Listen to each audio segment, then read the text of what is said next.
certinho? Então tá, agora vamos lá. Feito o ensaio, a gente vai cantar uma vez, depois a gente canta de novo, subindo o tom, meio tom, tá?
Não sei se aí ali fora já tem uma placa de palha ali na esquina.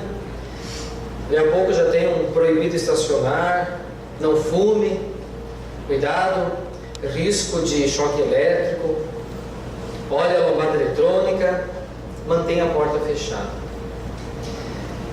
As placas e sinais têm alguma indicação para nós, seja de orientação, de alerta, de aviso. Nosso Deus também tem os seus sinais, porque Ele quer se comunicar conosco. Por isso que eu perguntei se vocês prestam atenção e estão atentos às placas e sinais. Em nossa caminhada quaresmal, seguindo até o Calvário junto com Cristo, hoje nós paramos para olhar os sinais de Deus.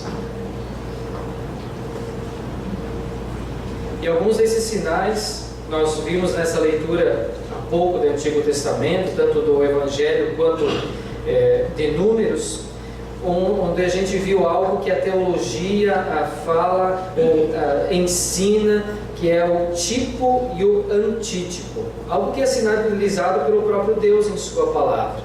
Não é algo que um pastor ou alguém inventou, um teólogo, mas é a própria palavra de Deus. Tipo é um evento menor, significativo, porém menor, diante de outro maior, o antítipo. A gente já vai ver isso aí. As cobras lá no meio do povo já sinalizavam que o salário do pecado é a morte.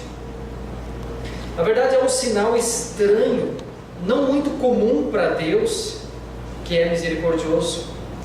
Mas foi diante dessa realidade, dessa constatação, que o povo pediu a salvação, pediu a cura. E aí ela foi providenciada pelo próprio Deus, quando Ele disse, voltando para a cobra de bronze: quem for mordido deverá olhar para ela e assim ficará curado.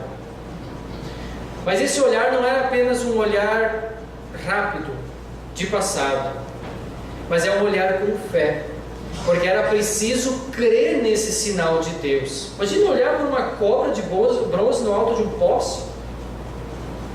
Para o povo rebelde e desobediente, isso não, acredito que não foi uma tarefa muito fácil, não.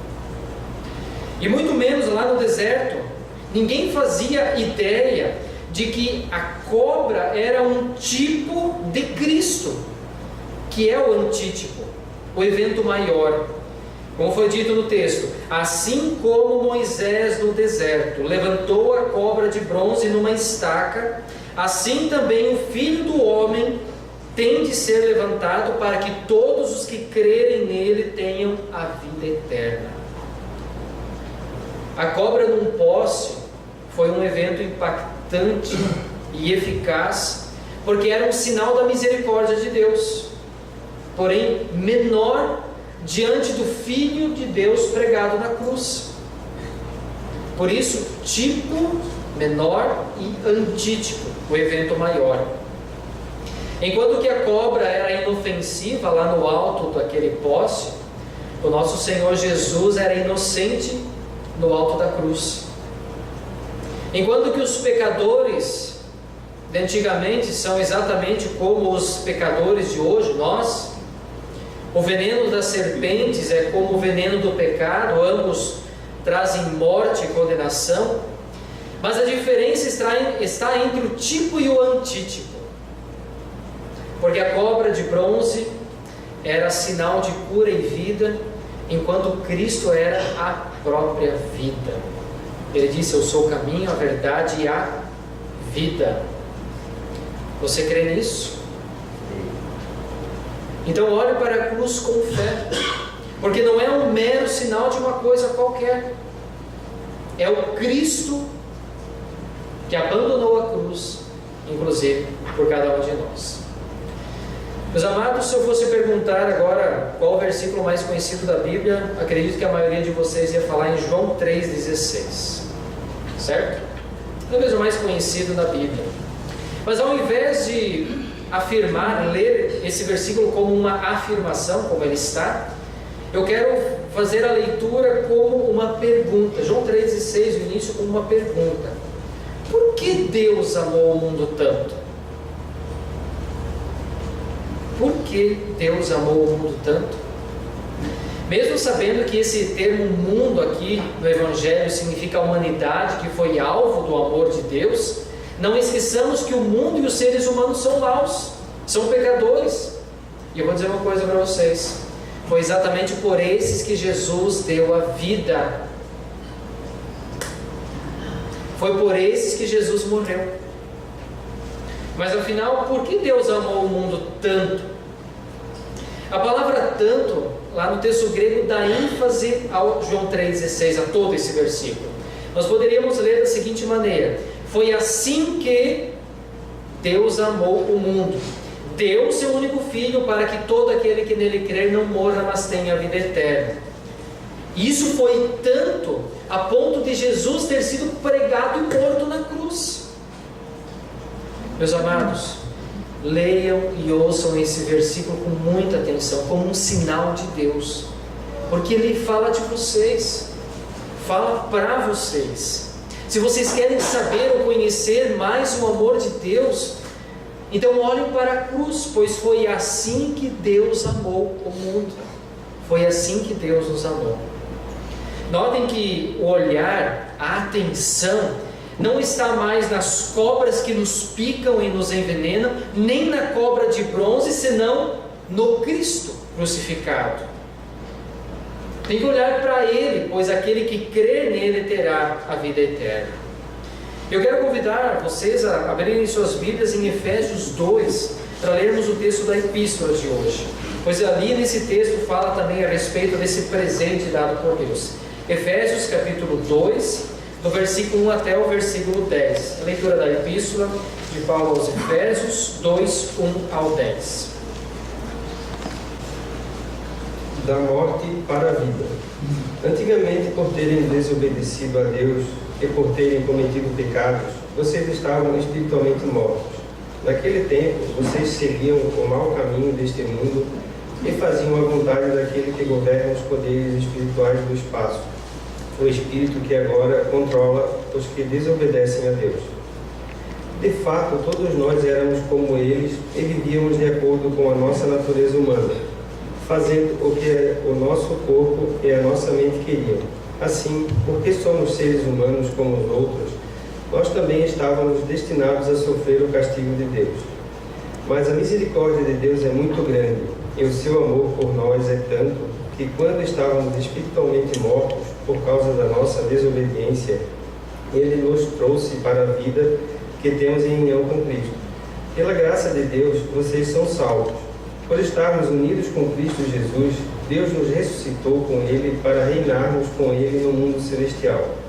Deus fez isso para mostrar em todos os tempos do futuro a imensa grandeza da sua graça, que é nossa por meio do amor que Ele nos mostrou por meio de Cristo Jesus. Pois pela graça de Deus, vocês são salvos por meio da fé. Isso não vem de vocês, mas é um presente dado por Deus. A salvação não é o resultado dos esforços de vocês, portanto, ninguém pode se orgulhar de tê-la. pois foi Deus quem nos fez o que somos agora. Em nossa união com Cristo Jesus, Ele nos criou para que fizéssemos as boas obras que Ele já havia preparado para nós. As nossas obras, nossos esforços. Nós não somos salvos por Deus, por aquilo que nós somos. Antigamente nós estávamos mortos espiritualmente, mas agora uma outra realidade. Nós temos união com Cristo Jesus. Aí eu pergunto, você crê nisso? Você crê que Jesus deu a vida por você a fim de lhe garantir a vida eterna? Não preciso tocar nele, não preciso falar com ele, mas nesse momento sou convidado a olhar para ele, porque ele morreu na cruz por mim, em meu favor. Ele esteve lá por minha causa. O Antigo Testamento também fala em outros tipos de Cristo, né? Tipo e antítipo, outros tipos no Antigo Testamento. Por exemplo, fala do cordeiro. O cordeiro era morto para pagar os pecados pelo povo. O sacerdote colocava a mão e os pecados na mão sobre a cabeça do animal, os pecados eram transferidos para o animal que então era morto. Hoje nós não sacrificamos mais animais. Por quê? Porque Deus já deu o cordeiro divino morto pelo pecador, Jesus Cristo. E ele também, Jesus disse: eu sou o pão da vida, fazendo uma referência ao maná que o povo de Israel recebeu lá no deserto. Matou a fome deles. Eu sou o pão da vida, que traz vida e vida eterna, salvação para vocês. Por isso nós não podemos esquecer dos sinais de Deus, não podemos ignorar, como diz, por exemplo, em João 3, versículo 18. Vamos ler em conjunto? Aquele que crê no Filho não é julgado, mas quem não crê já está julgado, porque não crê no Filho único de Deus. Veja, se ignorar, você está condenado. Se você crê, está salvo, é vida eterna. Anos atrás, quando eu fui ao Detran para transferir o meu carro do Mato Grosso aqui para Santa Catarina, a moça do balcão que me atendia disse: olha, o senhor tem uma multa em aberto. Eu disse: mas como? Multa em aberto? Tá bom, eu tinha que pagar primeiro. Aí eu fui ver, eu tinha passado lá em Palhoça, numa lombada de 40 km por hora, eu passei a 46. Não vi, estava sem perceber. E a multa veio. Eu fui condenado a pagar a multa. E olha que foi dolorida. Tempos depois, numa viagem de férias para o oeste do estado, nós costumávamos viajar de madrugada. E aí já quase chegando ao nosso destino, passando no meio da cidade, lá em Ceará, quem conhece, moro para lá e para cá, de repente no centro da cidade, passei uma lombada de novo, uma lombada eletrônica. Botaram atrás do coqueiro. Passei a 48, tentei frear, mas já era tarde, não teve jeito. Aqueles primeiros dias de férias já estava desanimado. Mais uma multa, que eu pensava que viria. A multa nunca chegou. Coqueiro não deixou. Ufa, que alívio. O coqueiro talvez não deixou, mas eu passei a 48. Fiquei tão aliviado e me aliviei de novo agora que a multa não veio. Eu acredito que esse é o sentimento de ufa que uma pessoa tem quando Deus não lhe confere a multa por causa dos pecados. A condenação não é dada àqueles que são culpados, porque Jesus já pagou na cruz. Ufa, que alívio! Agora, se você não olhar, se você não crer, se você não ver Jesus, aí sim você está condenado. Pois pela graça de Deus vocês são salvos por meio da fé. Isso não vem de vocês, mas é um presente dado por Deus. Por isso eu pergunto, vocês estão atentos aos sinais de Deus ainda hoje? Aos presentes que Ele dá para que você tenha garantida, assegurada a vida eterna? São sinais diariamente, especialmente hoje aqui no culto. Veja, o céu anuncia a glória de Deus e aquilo que as suas mãos fizeram. Não preciso dizer mais nada, né? O Cristo na cruz é o amor de Deus encarnado. A palavra é a voz de Deus que repreende, perdoa e dá esperança. O batismo é a reconciliação, é o nascer de novo. A Santa Ceia é a refeição da reconciliação, ou como eu gosto de chamar, a festa do perdão. Nós não podemos passar direto por esses sinais sem parar para ver, para sentir, para receber desses sinais de Deus. O povo no deserto foi curado, a humanidade foi salva. Por causa de Jesus, o céu está aberto para nós, que chamamos Deus de Pai, Pai nosso, porque nós somos filhos. E como diz o texto de Romanos 8:32, esse vale a pena se abrir a sua Bíblia e pintar, sublinhar. Vamos lá em conjunto? Se Ele nos deu o seu Filho, será que não nos dará também todas as coisas? Meus amados, todas as coisas. A mais preciosa Deus deu na cruz, seu Filho. Ele vai dar todas as outras coisas. Então, não percamos mais tempo olhando para as cobras que nos envenenam, as situações da vida, as preocupações, os problemas, os medos que tiram a coragem, as angústias deste mundo. Tenhamos olhos de fé para ver como Deus vê as coisas. Tem problemas no casamento? Tenta ver como Deus vê. Tem problemas na saúde? Como é que Deus está vendo isso? Tenho problemas no meu emprego, em relação com os meus filhos, com alguém da igreja? Tente ver como Deus vê. Ele quer que vejamos as suas graciosas obras em nosso favor, por isso que Ele dá sinais. Agora sim, meus amados, hoje paramos, agora podemos seguir a nossa caminhada, ainda mais confiantes e seguros, pois o nosso Deus de amor vive e reina para sempre. Não como um sinal, pois Ele é real. Realmente, Ele é. Pare, olhe, creia e viva. Amém. O Senhor vos abençoe e vos guarde. O Senhor faça resplandecer o seu rosto sobre vós e tenha misericórdia de vós. O Senhor sobre vós levante o seu rosto e vos dê a paz. Amém.